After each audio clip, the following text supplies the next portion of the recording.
الحمد لله الذي خلق الإنسان وعلمه البيان وخلق الأرض والسماء والجبال وخلق البحر والنهر والقناة ونشهد أن سيدنا وسندنا وحبيبنا وطبيبنا وطبيب قلوبنا ومولانا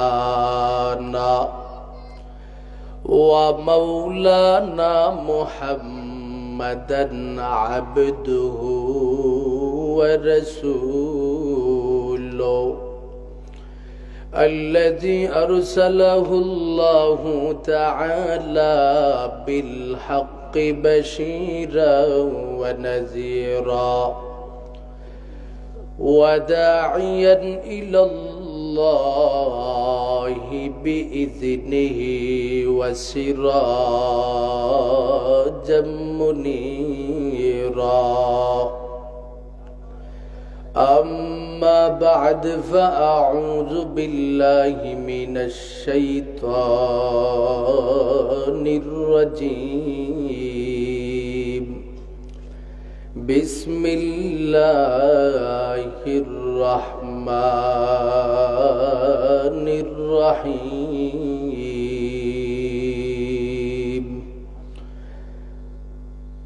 إن الذين آمنوا وعملوا الصالحات كانت لهم جنات الفردوس نزلا خالدين فيها لا يبغون عنها حولا وقال رسول الله صلى الله عليه وسلم التجافي عن دار الغرور والإنابة إلى دار الخلود والاستعداد بالموت قبل نزوله صدق الله مولانا العظيم وصدق رسوله النبي الكريم ونحن على ذلك لمن الشاهدين والشاكرين والحمد لله رب العالمين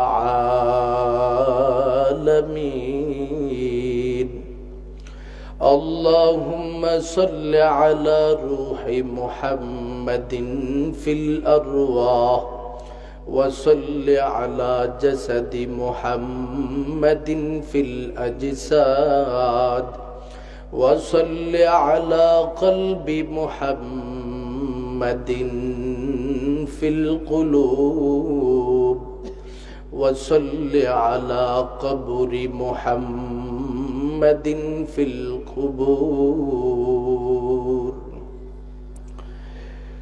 الحمد لمن قدر خيرا وخبلا الحمد لمن قدر خيرا وخبلا والشكر لمن سور حسنا وجمالا والشكر لمن سور حسنا وجمالا لا ضد ولا ند ولا حد لمولى الآن كما كان ولم يلق زوالا الآن كما كان ولم يلق زوالا لا شبه ولا مثل ولا كفء كفوا لمولى لا والد لا ولد لا عم وخالا لا والد لا ولد لا عم وخالا আলহামদুলিল্লাহ। হযরত শেখ মোহাম্মদ মুকিম শাহ রহমতুল্লাহ আলাই ও তার বংশধর এবং মুসলিম উম্মাহের মাগফিরাত কামনায় পঞ্চম বার্ষিক তাফসীরুল কুরআন মাহফিলের আজকের সম্মানিত সভাপতি হযরত মাওলানা সাইদুর রহমান পীর সাহেব বরুণার হুজুর, আরো আছেন হযরত মাওলানা মুফতি রশিদ আহমদ সাহেব দশগুরির হুজুর। আজকের মাহফিলের মধ্যমণি হিসাবে বাংলাদেশের উল্লেখযোগ্য সমস্ত উলামা ইকরামরা রয়েছেন।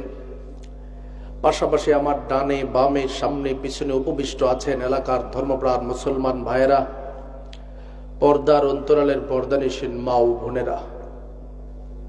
সর্বপ্রথম মহান রব্বুল আলামিনের দরবারে অসংখ্য অগণিত শুকর ও সুজুদ, যিনি আমাদেরকে এই এলাকায় হাজারো ইমানদার মুসলমান ভাই থাকার পরেও তাদের থেকে নির্বাচিত করে বড় মূল্যবান সুন্নতি মজলিস জান্নাতের বাগানে আসার বসার তৌফিক দান করেছেন। সেই জন্য সকলেই জবান খুলে অন্তরের অন্তঃস্থল থেকে মালিকের শাহী দরবারে শুকর গুজার করি পড়ি আলহামদুলিল্লাহ। আজকে এমন একটা সম্মেলনে আমরা উপস্থিত হতে পেরেছি, যে সম্মেলনে শুরু থেকে শেষ পর্যন্ত বসা থাকলে বাংলাদেশের সুনাম ধন্য আল্লাহওয়ালা বুজুর্গানের দিনদেরকে আমরা দেখতে পাবো। বলেন আলহামদুলিল্লাহ। এটা আপনাদের এই পীরের বাজার অঞ্চলের বিশ্বনাথ এলাকার প্রতিটা মুমিন বান্দাদের জন্য সৌভাগ্য। কথা কোন ঠিক কিনা? আল্লাহ পাক এই মাহফিলকে কবুল করেন, সকলে বলেন আমিন। এই মাহফিলকে এত সুন্দরভাবে সুসজ্জিত করার লক্ষ্যে বিশেষ করে যেই সন্তানটা প্রবাসী জীবন থেকে এভাবে অক্লান্ত পরিশ্রম করে আসছেন, আমার অত্যন্ত মহাব্বতের ভাই কয়েস ভাই এবং ওনার ছোট ভাই মোহাম্মদ লায়েক সহ তাদের ফ্যামিলির প্রত্যেকটা যুবক ছেলে এবং তাদের মুরব্বী যে সমস্ত আত্মীয় স্বজন রয়েছে, সবাই ঐক্যবদ্ধভাবে মাহফিলটাকে সুসজ্জিত করেছেন। আমি মাহফিলের সূচনা লগ্নে দোয়া করতে চাই, আল্লাহ যেন তাদের প্রবাসী জীবনকে পরিপূর্ণ সুখময় করে দেন। সকলে বলেন আমিন। আমি আপনাদের সম্মুখে আল্লাহর কালাম থেকে 114টি সূরা থেকে একটা সূরা, অত্যন্ত গুরুত্বপূর্ণ সূরা, যার নাম হলো সূরা কাহাফ। সূরা কাহাফের 107 ও 8 নম্বর আয়াত তেলাওয়াত করেছি। উক্ত আয়াতের সামঞ্জস্যপূর্ণ আমার নবী রহমতে আলম নবী, দিনের নবী, মায়ের নবী মুহাম্মদ রাসূলুল্লাহ সাল্লাল্লাহু আলাইহি ওয়াসাল্লামের জবান মুবারকের অগণিত আহাদিস সমূহ থেকে একটি হাদিস পেশ করেছি। আয়াত এবং হাদিসকে সামনে রেখে কিছু সময় কথা বলবো। রব্বে করিম ইখলাসের সাথে আমলের নিয়তে আমাকে কথা বলার, আপনাদেরকে শ্রবণ করার তৌফিক দান করেন। সকলে বলেন আমিন। পৃথিবীতে যত মানুষ আছে আমরা সবাই আখিরাতের যাত্রী। কথা কোন ঠিক কিনা? আমাদের দুনিয়ার জিন্দেগি যদি রবের জন্য কায়েম দায়েম রাখতে পারি, তো আখিরাতের যাত্রী হিসাবে আমাদের সফলতার রাস্তা খুঁজে পাবো। আর সফলতার রাস্তার নাম হলো জান্নাত। মুমিন বান্দা যখন জান্নাতি হয়ে যাবে, তার মানে সে সিরাতে মুস্তাকিম পেয়ে গেল। আর জমিনে কোনো বান্দা যখন জান্নাতি মুমিনের কাফেলার অন্তর্ভুক্ত হতে যায়, আমার রব বিভিন্ন আয়াতের বিভিন্ন জায়গায় বান্দাদের সম্মুখে সুসংবাদ দিয়েছেন। কোন জায়গায় সুসংবাদ দিয়েছেন, বান্দা তুমি যদি তোমার জিন্দেগিটাকে জান্নাতি মুমিনের কাফেলার অন্তর্ভুক্ত করতে চাও, 4টা গুণে গুণান্বিত হও। কোন জায়গায় বলেন 10টি গুণে গুণান্বিত হও, কোন জায়গায় বলেন 6টি গুণে গুণান্বিত হও। আজকে আমার তেলাওয়াতকৃত আয়াতের মধ্যে আমার রব ঘোষণা দেয়, বান্দারে তুমি যদি আমি মালিকের জান্নাতটাকে মেহমানগার হিসাবে গ্রহণ করতে চাও, তোমার জন্য আমি রব ঘোষণা দিয়ে দিলাম, শুধুমাত্র 2টা গুণের মাধ্যমে নিজের জীবনটাকে সাজাও, আমি রব তোমাকে জান্নাতি মুমিনের কাফেলার অন্তর্ভুক্ত করে নিব।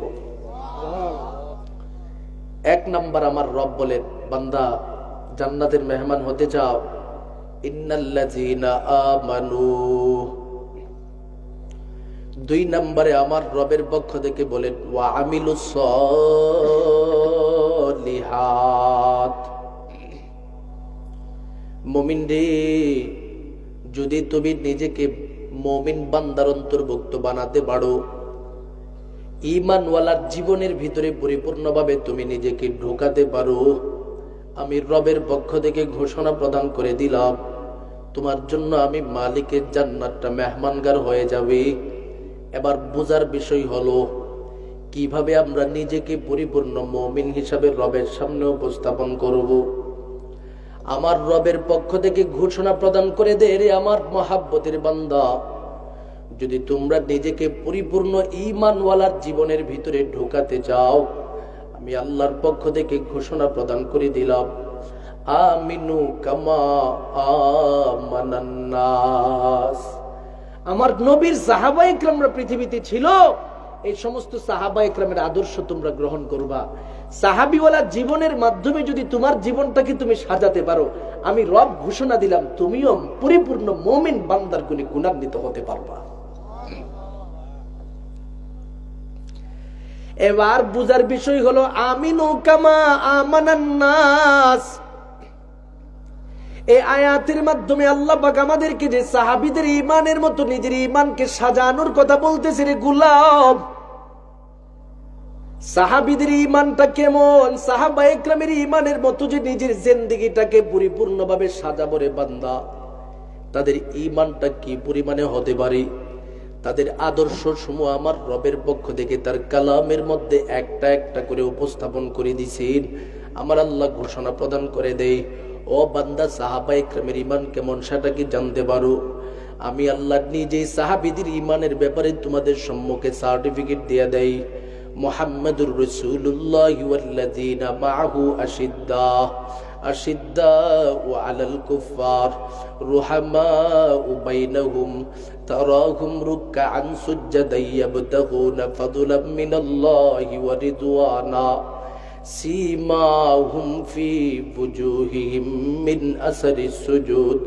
আমার রবের পক্ষ থেকে ঘোষণা প্রদান করে দেই, ওরে আমার মহাব্বতের বান্দারা, জমিনের মধ্যে আমার নবীর সাহাবা ইকরামের শ্রেষ্ঠ আদর্শ হলো তারা আশিদ্দাউ আলাল কুফার, কুফারদের ব্যাপারে বড় সিদ্ধত দুরওয়াজার, কাফেরদের সম্মুখে জীবন দিয়ে দিবে, তারপরে নিজেদের মাথাকে কখনো নত করে নাই। এটা ছিল তাদের ঈমানের প্রথম সারি। সুতরাং এই যুগেও যদি দুনিয়ার কোনো মুমিন বান্দা সাহাবীওয়ালা ঈমানদার হিসাবে আমার রবের কাছে নিজের জীবনটাকে সাজায় উপস্থাপন করতে চায়, আমার রব ঘোষণা প্রদান করে দেই, আমার নবীর সাহাবা ইকরামরা যেমন সিদ্ধত দুরওয়াজার, তোমরাও ঈমানের ব্যাপারে বড় সিদ্ধত দুরওয়াজার হয়ে যাও। তোমাদের সামনে কুফফারের সম্মুখে হুমকি আসবে, ধমকি আসবে, কুফফারদের পারমাণবিক বোমার হুমকি আসবে, তোমাদের সামনে কুফফারদের শক্তি থেকে হুমকি আসবে, তাদের বিভিন্ন প্রকারের হুমকি ধমকি তোমাদের সম্মুখে উপস্থাপন করবে। তোমার যদি পরিপূর্ণ ঈমান থাকে রে বান্দা, সাহাবীদের মতো ঈমানটাকে সামনে রাখিয়া কুফফারদের সামনে কখনো নিজের মাথাটাকে নত করবে না। সুবহানাল্লাহ বলে। এজন্য সাহাবা ইকরামরা মাথা নত করে নাই বলেই পৃথিবীর ইতিহাস সাক্ষী 313 জন সাহাবী অথবা 315 জন সাহাবী 1000-এর মোকাবেলায় আমার রবের দরবারে এমন ভাবে জয়ের পতাকা হাতে নিয়ে তারা মদিনা নগরীর মধ্যে এসেছে। দুনিয়ার সমস্ত মানুষ সাক্ষী, মুমিন বান্দারা সাক্ষী, 3000 সাহাবা ইকরামের দল ছিল, তার মোকাবেলায় 10,000 কুফফার শক্তি ছিল। খন্দকের যুদ্ধে আমার মালিকের পক্ষ থেকে তাদের ঈমানটা পরিশুদ্ধ ছিল, ঈমানটা সিদ্ধ দরওয়াজার ছিল কুফফারদের ব্যাপারে, যার কারণে আমার মালিক খন্দকের যুদ্ধের ময়দানে কুফফারদের সম্মুখে সাহাবা ইকরামদের হাতে বিজয়ের পতাকা দান করেছিলেন। সুবহানাল্লাহ। আজকেও যদি পৃথিবীর জমিনে কোনো একটা মুমিন তার নিজের জীবনটাকে সাহাবীওয়ালা জীবন হিসাবে আমার রবের সামনে উপস্থাপন করতে চায়, সেও যেন বদরি সাহাবা ইকরাম, খন্দকের সাহাবা ইকরামের আদর্শ অনুসরণ করে নিজের জীবনটাকে চালায়। এই জন্যই আমরা বাংলাদেশের প্রতিটা প্রান্তে যেখানে ওয়াজ মাহফিলে যাই, যেখানে কোনো সম্মেলনে যাই, যেখানে দ্বীনের দাওয়াতের জন্য যাই, প্রতিটা মুমিন মুসলমান ভাইদের কাছে স্পষ্ট যেই মেসেজ দিয়ে আসি সেটা হলো আমার দেশের চতুর্দিকে কুফফার শক্তিদের একের পর এক হুমকি ধমকি আসতেছে। বিশেষ করে বাংলাদেশের মুসলমান কান্ট্রি নামক সেই রাষ্ট্রটাকে হিন্দুত্ববাদের মাধ্যমে গ্রাস করার জন্য সর্বোচ্চ চেষ্টা চলতেছে। সেই সমস্ত চেষ্টাকে ধ্বংসের মধ্যে নিক্ষেপ করে তাদের বিরুদ্ধে মাথা উঁচু করে দাঁড়িয়ে বদরি সাহাবায়ে কেরামের মতো, খন্দকের সাহাবায়ে কেরামের মতো ঈমান যদি বাংলাদেশের মুসলমান দেখাতে পারে, ভারত কেন পৃথিবীর কোন পরাশক্তি বাংলার দিকে মুহূর্তের জন্য তাদের চক্ষু আমাদের দিকে দিতে পারবে না। যেই চক্ষু দিবে সেই চক্ষু মুসলমান সন্তানেরা উপড়ে ফেলবে। কথা কোন ঠিক কিনা? ইসলাম শাহজালালের তলোয়ার জিন্দাবাদ জিন্দাবাদ। সুতরাং আমি পীরের বাজার বিশ্বনাথ এলাকার প্রতিটা মুমিন মুসলমান ভাইদের কাছে যে মেসেজ দিতে চাই, ঈমানটাকে তাজা করতে হবে। সামনের দিন ভালো দেখা যাচ্ছে না। ঈমানের উপরে, মুসলমানিত্বের উপরে, কোরআনের উপরে দিন দিন আঘাতের পরে আঘাত আসতেছে। আজকে আমরা বাংলাদেশের সংস্কৃতি, মুসলমানিত্বের সংস্কৃতি ধরে রাখবো, সেটা নিয়েও প্রতিবেশী রাষ্ট্র থেকে বিভিন্ন সমালোচনা করা হয়। আমরা বলবো, যতই সমালোচনা করো, এদেশের মুসলমান সন্তান কোরআনকে দিলে ধারণ করে, সাহাবায়ে কেরামের আদর্শকে দিলে ধারণ করে। কথা কোন ঠিক কিনা? এ কারণে আমার রবের পক্ষ থেকে স্পষ্ট ঘোষণা প্রদান করে দেই, এরে আমার মহাব্বতের বান্দারা, তোমার জিন্দেগিটাকে যদি পরিপূর্ণ ঈমানওয়ালার ভিতরে ঢোকাতে চাও, আমি আল্লাহর পক্ষ থেকে প্রাথমিক যে ঘোষণা দিতেছি, আমার নবীর সাহাবায়ে কেরামরা পৃথিবীর জমিনে যেইভাবে তার ঈমানটাকে সাজাইছি, আশিদ্দাউ আলাল কুফার, কুফফারদের ব্যাপারে তারা বড় কঠোর ছিল। নিজের জীবনটাকে এইভাবে কঠোর বানায় ফেলো। জীবনে কোনো তাগুত শক্তির সামনে নিজের মাথাকে নত করিও না। জীবনে কোনো তাগুত শক্তির সম্মুখে নিজের জবানটাকে নত করায়ও না। প্রতিটা মুহূর্তে মুহূর্তে শক্তি নিয়ে সামনের দিকে আগাইবা। এটা হলো সাহাবায়ে কেরামের ঈমানের প্রথম গুণ। 2 নাম্বার সাহাবায়ে কেরামের গুণ ছিল রুহামা ও বাইনাহুম। জমিনের মধ্যে সাহাবায়ে কেরামরা ভাই ভাই নিজেদের মধ্যে কখনো ঝগড়া করে নাই। মুসলমানের মধ্যে কোনো ঝগড়া করে নাই। মুসলমানের মধ্যে কোনো দ্বন্দ্ব করে নাই। একে অপরের মধ্যে ভ্রাতৃত্ব সম্পর্ক ছিল, ভালোবাসার সম্পর্ক ছিল। কোনো প্রকারের হিংসা ছিল না, কোনো প্রকারের বিদ্বেষ ছিল না। এভাবে নিজের জীবনটাকে পরিচালনা করেছি। আজকেও যদি আমার বাংলাদেশের প্রতিটা মুসলমান ঐক্যবদ্ধভাবে, বিশেষ করে আলেম সমাজ ঐক্যবদ্ধভাবে হইয়া গোটা জাতির সম্মুখে মাথা উঁচু করে দাঁড়িয়ে যায়, সমস্ত মুসলমানদেরকে দেখিয়া হিন্দু, বৌদ্ধ, খ্রিস্টানরা পর্যন্ত চিন্তা করবি, মুসলমানরা যেইভাবে ঐক্যবদ্ধভাবে আছে, আমরাও মুসলমানদের পতাকা তুলে যেতে হবে। কথা কোন ঠিক কিনা?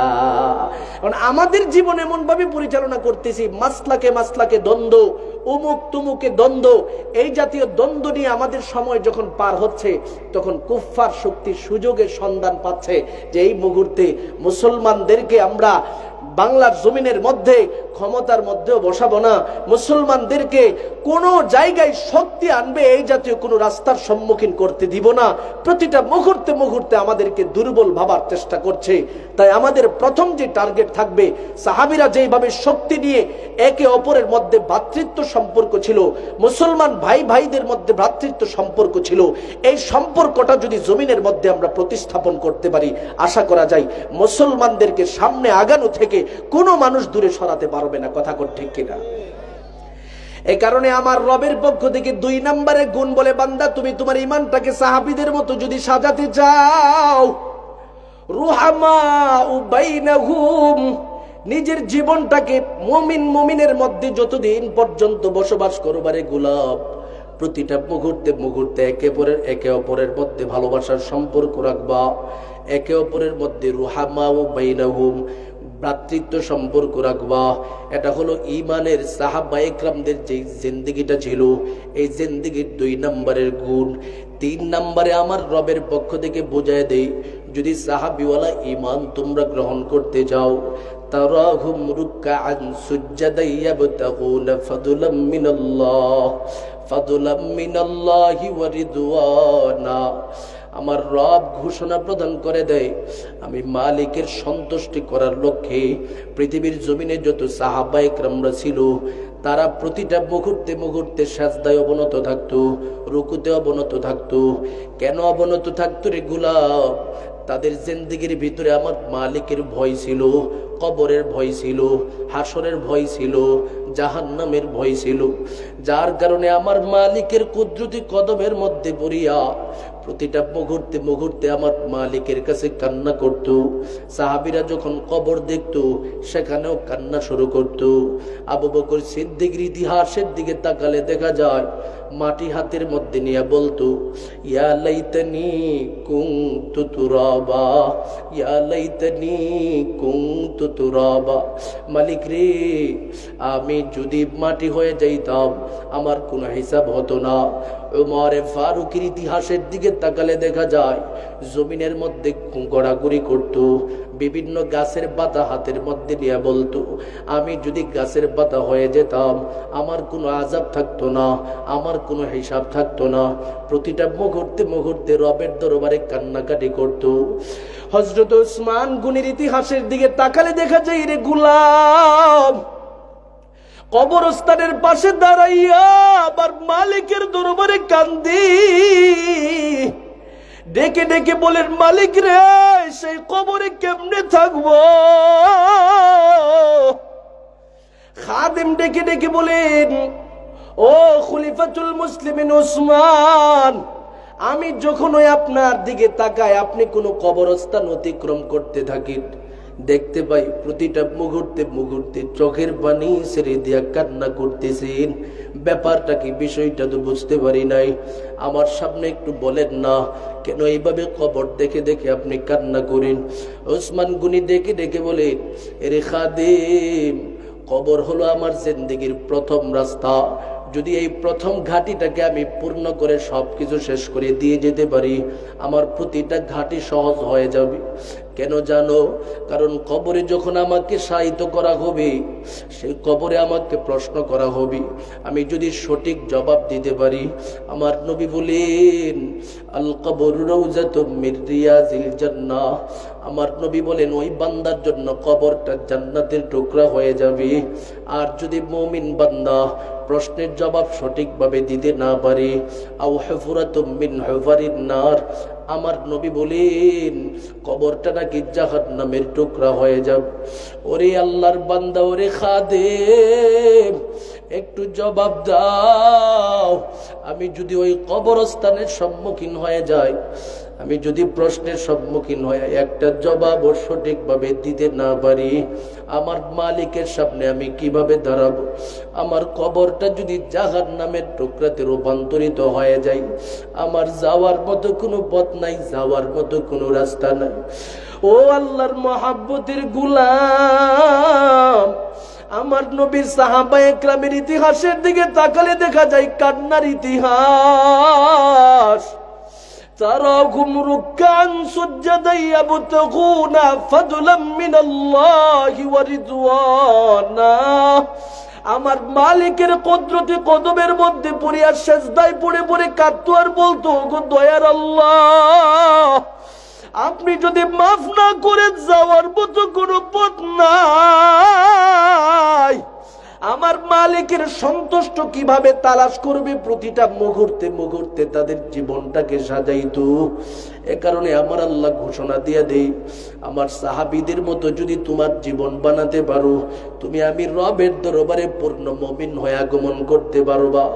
সাহাবীদের 4 নম্বরের গুণ ছিল সীমাহুম ফি বুজুহিহিম মিন আসারিস সুজুদ, তারা আমি মালিকের কুদরতি কদমে সিজদা দিতে দিতে দিতে দিতে তাদের কপালের মধ্যে সিজদার চিহ্ন চলে আসে। যার কারণে আমি মালিকের কুদরতি কদমের সম্মুখে যখন হাসরের ময়দানে দাঁড়ায় যাবে, আমি আল্লাহ তাকায় দেখব তাদের কপাল থেকে নূরের আলো জলমল জলমল করতেছে। সুবহানাল্লাহ। সাহাবায়ে কেরামের জীবন এমন ছিল যে তারা তাদের জীবনটাকে নামাজের মাধ্যমে সাজাইছে, জিকিরের মাধ্যমে সাজাইছে, অধিক পরিমাণে সিজদা দেওয়ার মাধ্যমে সাজাইছে। অধিক পরিমাণে রুকু দেওয়ার মাধ্যমে সাজাইছে। আমার মালিক যেভাবে খুশি হয় সেভাবে নিজের জীবন সাজাইছে।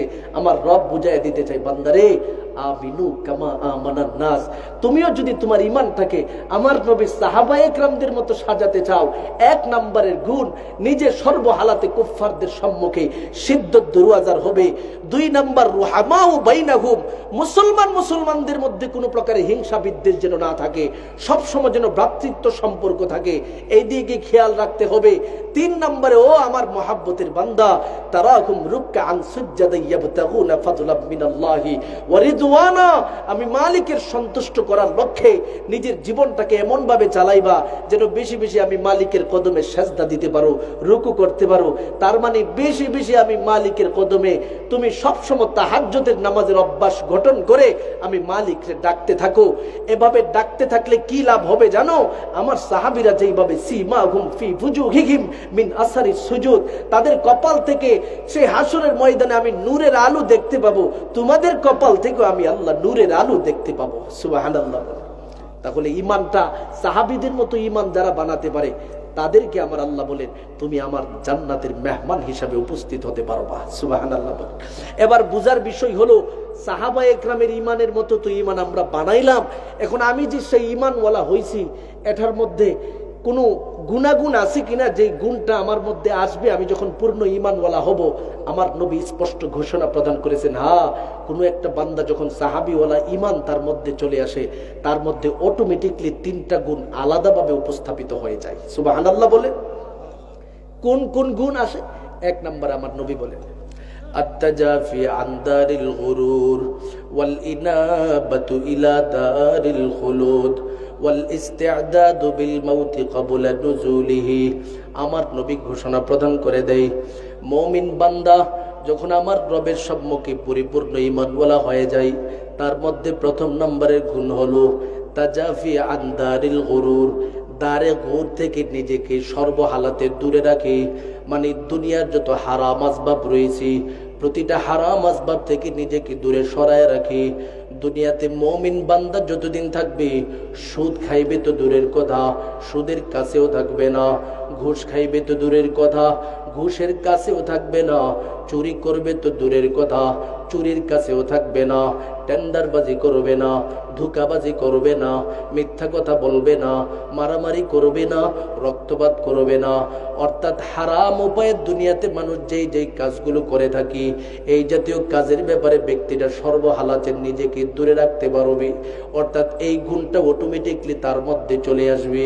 দুই নম্বরে আমার নবী বলেন, ওয়াল ইনাবাতু ইলা দারিল খুলুদ। মুমিন রে, তুমি যদি আমি রবের দরবারে পরিপূর্ণ মুমিন হয়ে যাও, তোমার মধ্যে আর একটা গুণ আসবে, তুমি জান্নাতের জন্য পাগল হয়ে যাবে। কোথায় গেলে জান্নাতে যাওয়া যায়, কোন কাজ করলে জান্নাতি মুমিনের কাফেলার অন্তর্ভুক্ত হওয়া যায়, প্রতিটা মুহূর্তে মুহূর্তে সেই কাজের জন্য তুমি পাগল থাকবা। ওয়াজ মাহফিলে গেলে জান্নাতি মুমিনের কাফেলার অন্তর্ভুক্ত হওয়া যায়, মুমিন বান্দা পাগলের মতো সেখানে চলে আসবে। দিন শেখার জন্য কোথাও গেলে ব্যক্তিটা জান্নাতি মুমিনের কাফেলার অন্তর্ভুক্ত হয়ে যায়, ওই ব্যক্তিটা দিন শেখার জন্য পাগল থাকবে। কারণ আমার নবী বলেন, ক্বালা রাসূলুল্লাহি সাল্লাল্লাহু আলাইহি ওয়াসাল্লাম, মান সালাকা তরিকান ইয়াবতাগি ফীহি ইলমা সাহালাল্লাহু লাহু তরিকান ইলাল জান্নাহ। আমার নবী ঘোষণা প্রদান করে দেয়, কোন বান্দা যখন দিন শেখার জন্য, কোরআন শেখার জন্য, ইসলাম শেখার জন্য রাস্তার মধ্যে নেমে পড়ি, সাথে সাথে আমার মালিকের জান্নাতটা তার জন্য সহজ হয়ে যায়। সুবহানাল্লাহ বলেন। তার মানে আজকে আপনারা যারা এই মজলিসের মধ্যে বসা আছেন, আমি বলবো প্রতিটা মানুষ জান্নাতের পথের যাত্রী হিসাবে ময়দানে আসতে পেরেছে। কথা কোন ঠিক কিনা? আল্লাহ আমাদের সকলকে এই জান্নাতি মুমিনের কাফেলার জন্য কবুল করেন। সকলে জবানটা খুলে বলুন আমিন। জেনারেটর আছেন? মহব্বতে আমরা জবান বন্ধ রাখবো না, একটু জিকির করি, লা ইলাহা লা ইলাহা ইল্লাল্লাহ, লা ইলাহা লা ইলাহা ইল্লাল্লাহ, লা ইলাহা নামাজ রোজা সৈর না, মা বাবার খেদমত ভুইল না। নামাজ রোজা সৈরা দিলে, মা বাবার খেদমত ভুইলা গেলে, জান্নাত তুমি পাইবা না। লা ইলাহা ইল্লাল্লাহ, লা ইলাহা, লা ইলাহা ইল্লাল্লাহ, লা ইলাহা, লা ইলাহা ইল্লাল্লাহ, লা ইলাহা ইল্লাল্লাহ, লা ইলাহা, লা ইলাহা ইল্লাল্লাহ, লা ইলাহা ইল্লাল্লাহ, লা ইলাহা, লা ইলাহা ইল্লাল্লাহ, লা ইলাহা ইল্লাল্লাহ, লা ইলাহা। জেনারেটর চালাইছেন, লাইট ধরবে না। আচ্ছা, মোহাব্বতে লা ইলাহা, লা ইলাহা ইল্লাল্লাহু মুহাম্মাদুর রাসূলুল্লাহ সাল্লাল্লাহু আলাইহি ওয়াসাল্লাম। ও আল্লাহর মহাব্বতের বান্দা, ও সিলেটের জমিনের বিশ্বনাথ এলাকার প্রতিটা মুমিন মুসলমান ভাই, মনোযোগের সাথে যেই কথাগুলো শুনবেন। আমার নবী বলেন, তুমি যদি পূর্ণ মুমিন হিসাবে আমার রবের দরবারে উপস্থাপিত হও, তোমার মধ্যে অটোমেটিকলি যে গুণগুলো চলে আসবে। এক নাম্বার, দুনিয়ার যত হারাম আসবাব আছে এইগুলো ত্যাগের জিন্দেগি তোমার মধ্যে চলে আসবে। দুই নাম্বার, আমার মালিকের জান্নাতের জন্য তুমি বড় পাগল থাকবা। তিন নম্বরে আমার নবী ঘোষণা প্রদান করে দেয়, ওয়াল ইস্তিআদাদু বিল মাউতি ক্বাবলা নুজুলিহি। মুমিন বান্দা প্রতিটা মুহূর্তে মুহূর্তে আমার মালিকের মৃত্যুর জন্য প্রস্তুত থাকবে। আমার মালিক কখন তার সম্মুখে মরণ পাঠাইবে, সেই মরণের জন্য নিজেকে প্রস্তুত বানাইবে। ফজরের নামাজ পড়ে নিজেকে প্রস্তুত বানাইবে, জুহুরের নামাজ পড়ে নিজেকে প্রস্তুত বানাইবে। প্রতিটা মুহূর্তে মুহূর্তে চিন্তায় থাকবে, এখনই আমার সম্মুখে মালাকুল মউত আগমন করতে পারে, এখনই আমার সম্মুখে মালাকুল মউত আসিয়া দুনিয়া থেকে উঠায় নিয়ে যেতে পারে। মুমিন বান্দা প্রতিটা মুহূর্তে মুহূর্তে মৃত্যুর প্রস্তুতি নেবে, কারণ বান্দা জানে না তার সামনে কখন মালাকুল মউত আগমন করবে। আমার আল্লাহ তো 1450 বছর আগে এটার সতর্কবাণী ঘোষণা দেয়া দেয়, বান্দারে তুমি কোথায় মরবা, মরণের জায়গা কোথায় সেই খবর কিন্তু তোমার জানা নাই। আজকে ওয়াজ মাহফিলও তুমি বয়ান করতেছো, হুজুর তুমিও মরে যেতে পারো এই মুহূর্তে। ও শ্রোতা, তুমি বয়ান শ্রবণ করতেছো, এখনো তোমার সম্মুখে মালাকুল মউত আগমন করতে পারে। ইন্নাল্লাহা ইনদাহু ইলমুস সাআ ওয়া ইউনাজ্জিলুল গায়স ওয়া ইয়ালামু মা ফিল আরহাম ওয়া মা তাদরি নাফসুম মাযা তাকসিবু গাদা ওয়া মা তাদরি নাফসুম বিআইয়ি আরদিন তামুত। আমার রবের পক্ষ থেকে ঘোষণা প্রদান করে দেই, বান্দারে তোমার কাছে আমি 5টা জিনিসের ইলম দেই নাই, কিয়ামত কখন হবে সেটাও তুমি জানো না। ও বান্দা, জমিনের মধ্যে তোমার স্ত্রীর পেটে ছেলে আছে নাকি মেয়ে আছে পরিপূর্ণ হওয়ার আগ পর্যন্ত তুমি জানো না। ও বান্দা, বৃষ্টি কখন কোথায় হবে সেই খবর তোমাকে দেওয়া হয় নাই। 4 নম্বরে আমি আল্লাহ ঘোষণা দিয়া দিলাম, ওয়া মা তাদরি নাফসুম মাযা তাকসিবু গাদা। আগামীকাল বান্দা তুমি কি করবা সেই খবর তোমার জানা নাই। 5 নম্বরে আমার মালিক ঘোষণা দেয়, ওয়া মা তাদরি নাফসুম বিআইয়ি আরদিন তামুত। মুমিন রে, জমিনের কোন জায়গায় তোমার মরণ হবে তোমার জানা নাই।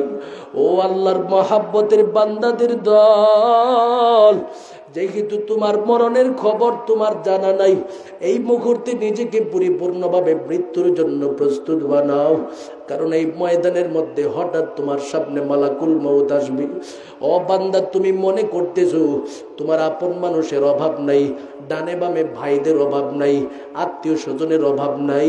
যখন ওই তোমার সেই প্রাণ পাখিটা বের হয়ে যাবে, মহাব্বতের বিবি তোমার বড় হয়ে যাবে, মহাব্বতের সন্তান তোমার বড় হয়ে যাবে, তোমার বাবা, তোমার মা, তোমার আত্মীয় স্বজন কেউ তোমার সাথে মাটিতে যাবে না। হঠাৎ করে মসজিদের মাইকে তুমি নিজে আওয়াজ শুনতে পাইবা, তোমার মরণের খবর জানাই।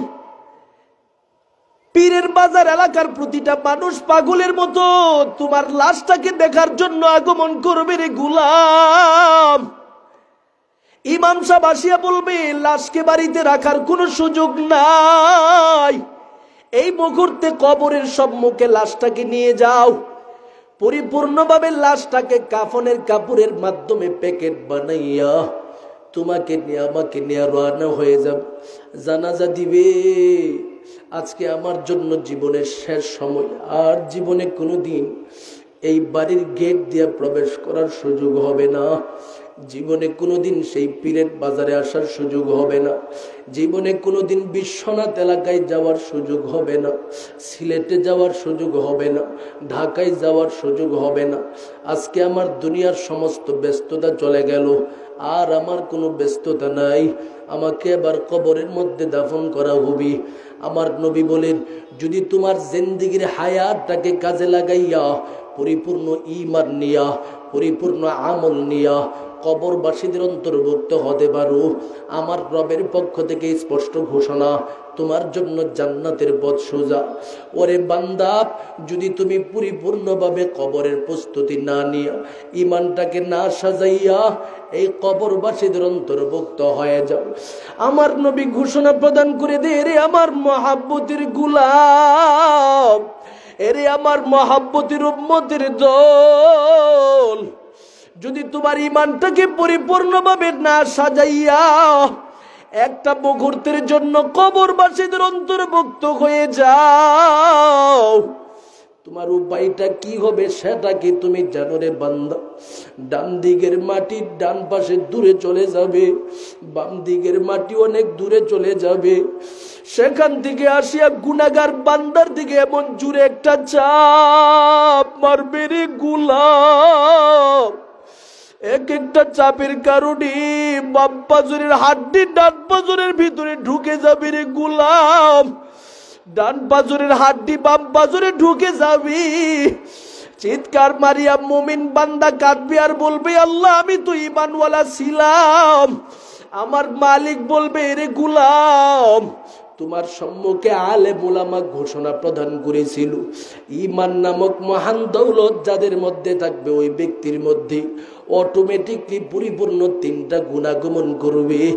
এক নম্বরে ব্যক্তিটা নিজেকে সর্বহালাতে দুনিয়ার হারাম আসবাব থেকে দূরে রাখবে। তুমি সেটাও মানো নাই, সুদ খেয়েছো, ঘুষ খেয়েছো, অপরাধ করেছো, জিনা করেছো, ব্যভিচার করেছো, নামাজ ছাড়ছো, কত ইবাদত আছে সমস্ত ইবাদত থেকে নিজেকে দূরে রাখছো। ওরে বান্দা, কেন এইগুলি করলা? আজকে এই মুহূর্তে শাস্তির সম্মুখীন হয়ে যাও। আলেম উলামারা তোমার সম্মুখে বয়ান করেছে, ওয়াল ইনাবাতু ইলা দারিল খুলুদ, আল্লাহর জান্নাতের জন্য তুমি পাগল হবে, অথচ তুমি সেই গুণটা অন্বেষণ করতে পারো নাই, নিজেকে পরিপূর্ণভাবে মৃত্যুর জন্য প্রস্তুত বানাতে পারো নাই। আমি আল্লাহ এই মুহূর্তে ঘোষণা দিলাম, এই কবর আর কখনো শান্তির জায়গা হবে না। আযাব শুরু হয়ে গেছে, ধারাবাহিকভাবে আযাবের মধ্যেই থাকতে হবে। ও আল্লাহর বান্দাদের দলেরা, এই জন্য সবার কাছে দিলটা খুলে যে নসিহত করে যাব, দুনিয়াতে যতদিন পর্যন্ত থাকবো ঈমান নিয়ে নিজের জীবনটাকে সাজাবো। কেমন ঈমান? আমিনু কামা আমানান নাস, সাহাবীওয়ালা ঈমান নিজের দিলের ভিতরে রাখবো।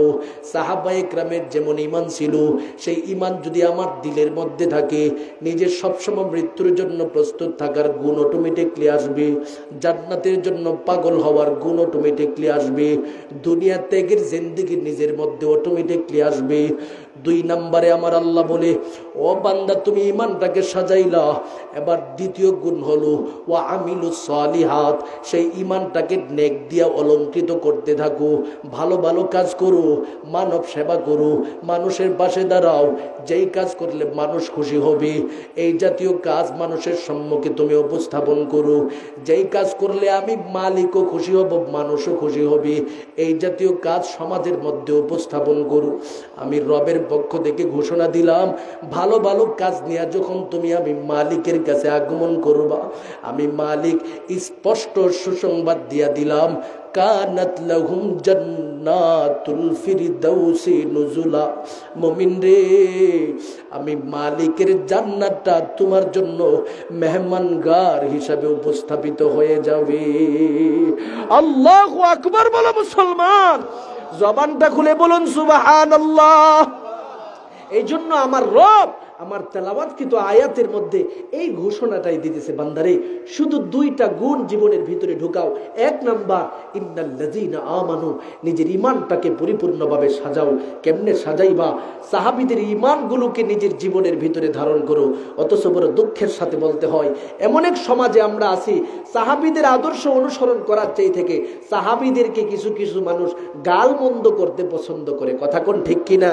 এজন্য আমি বলবো, যেই সমস্ত ব্যক্তিরা সাহাবীদের বিদ্বেষ দিলের ভিতরে লালন করে, তাদের সাথে মুসলমানের কোনো সম্পর্ক থাকতে পারে না। কথা কোন ঠিক কিনা?